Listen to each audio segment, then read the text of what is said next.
here we are. This is the place. This cliff is pretty high. What are we going to do here? Are we going to climb to the very top and then throw this inscription down the cliff?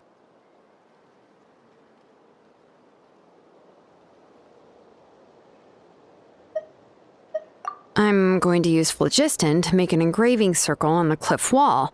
That will allow me to investigate the internals of the central inscription. Now let me see if this thing can even turn on. I was still an apprentice last time I used it.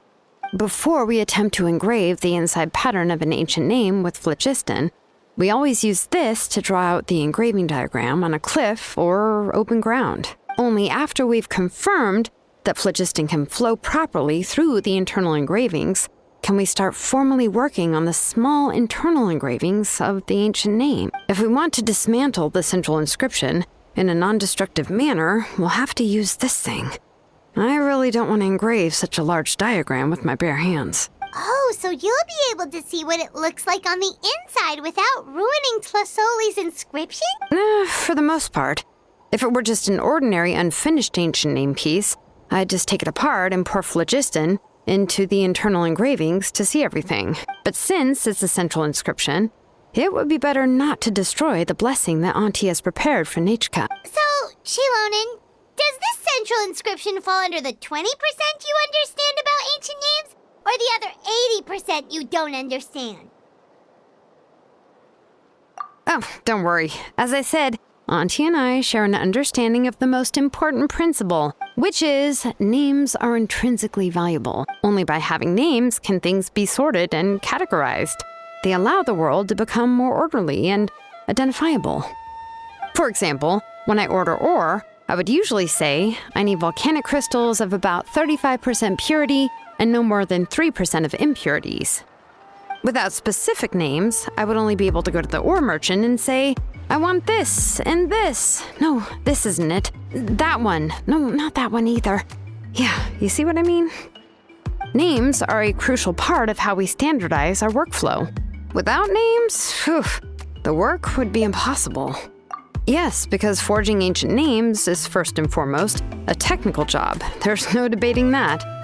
As for the question of why it's important, as long as it does not affect your ability to perform your work, you'll gradually understand it as you put the process into practice.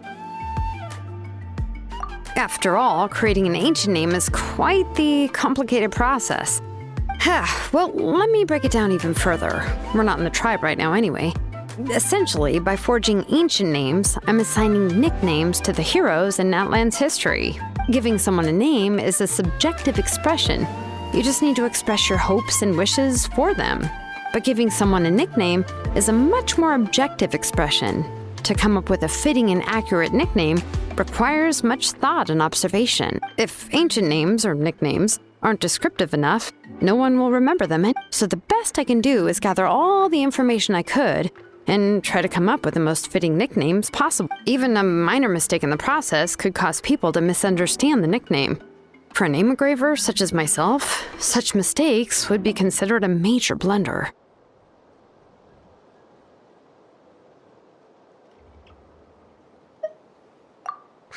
Trying to come up with a nickname for Shilonen. Besides, all of Paimon's nicknames have been very descriptive. Everyone can remember them. Phew. Now I'm curious. Why don't you, come up with one for me? Are you serious? Of course. This is also my line of work, you know. Go ahead. A nickname? Shilonen. Well, she uses phlogiston to forge weapons and make names for others.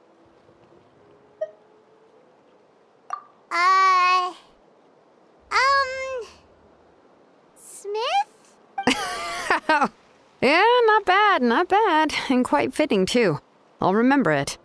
But, you should keep observing my work, Paimon. Maybe you'll come up with an even better nickname. Right, okay, time to make like a smith and start smithing. Watch closely.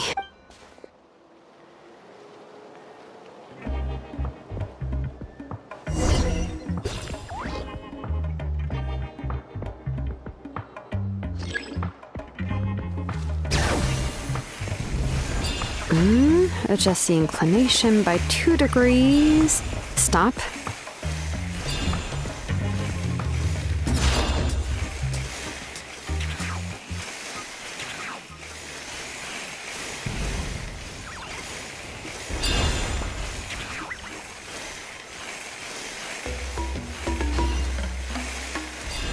The error margin is within an acceptable amount, but I'll extend the inscription link a little more just to be safe.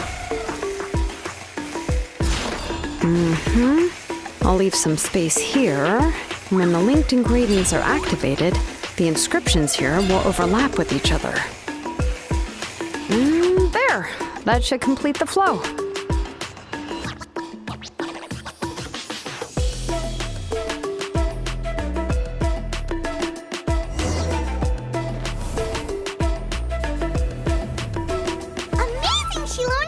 You were running all over that cliff as if it was flat ground! Oh no, it doesn't have anything to do with my tribe. It's just the phlogiston adhesive I have on my shoes. But after all that running around, I'll have to infuse them with more phlogiston again. I should prepare a spare supply of phlogiston to bring with me next time. More or less, yeah. I usually have at least the key equipment on hand. I can show them to you when we next find the time, but let's get to work first. Let me see. Start with Anchor 1 and activate it with Density 3 phlogiston.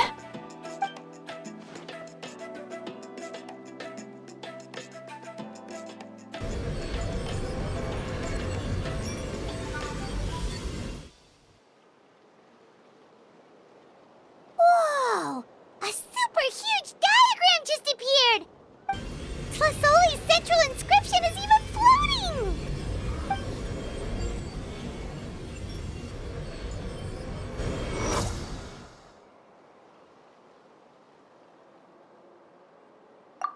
So are you done checking the inscription, Shilonen? How does it look? I didn't find any anomalies in the phlogiston engraving. All the adjustments are indeed based on ancient name engraving techniques. That means we can help Tlasoli and Nichka now, right? Well, probably, but I have good news and bad news. Oh, but I'm also just going to go ahead and share both, so it's not like you'll have a choice in the matter. Paimon will cover her ears after the good news. Well, even if you cover your ears, the issue will still continue to exist. But, before we get to that, I want to ask the Traveler a question. What are your thoughts on absorbing memories? I knew you felt the same way, and that'll save me some initial explanation. I've never been very good at that anyway. It's hard to control the absorption of memories. Technically speaking, this type of inscription has the power to do far more than absorb memories related to a single person. By herself, Auntie can't handle that level and scope of work, but if she has accomplices, it is completely possible for her to use this inscription to accomplish far bigger things. Accomplices? You make it sound like she's committing a crime! Well, here's the good news. Yes, this Blaze Gem inscription would be the perfect tool to commit crimes, but we haven't found any accomplices or signs that she intends to put it to such uses.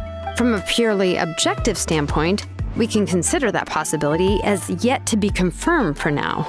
The bad news is, there's still an underlying problem with this Blaze Gem inscription that cannot be ignored. I believe I've mentioned this before. Ancient names operate with the help of the Wyab, granting them the power to read information kept in the ley lines.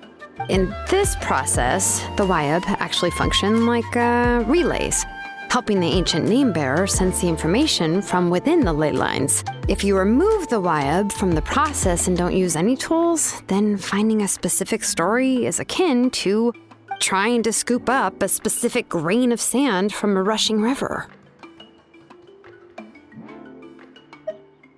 Yeah, exactly. Anyone who attempts to do so will likely lose most of their cognitive function or become a babbling madman who talks to themselves all day long. Now, let's consider the memories that Auntie has gathered as the ley line, and Nichka as the only ancient name bearer of this ley line. There's no way Auntie would let Nichka plunge into the river of memories without any tools. She'd only be overwhelmed by the surge of memories. And considering that Nechka has forgotten all of her past, she'll be unable to work on her own to accurately find the correct past. Only Aunt Tlisoli can help her filter the correct memories of her past. So, if my hypothesis is correct, Auntie is actually planning on turning herself into Nechka's Wyab to help her extract the corresponding memories in the different situations she may face. In an ideal world, this would be perfectly fine, as long as every extracted memory is correct. Nechka would essentially be getting her past back. And I also believe that there won't be any mistakes in everything that Auntie remembers about Nechka. But Auntie is not a Wyab. Her body won't be able to handle the load for long. But how can we solve this problem? No matter how we try, Tlisoli will... Names are blessings for the future from people standing in the past. I've also made up my mind. Come on, let's go see Auntie.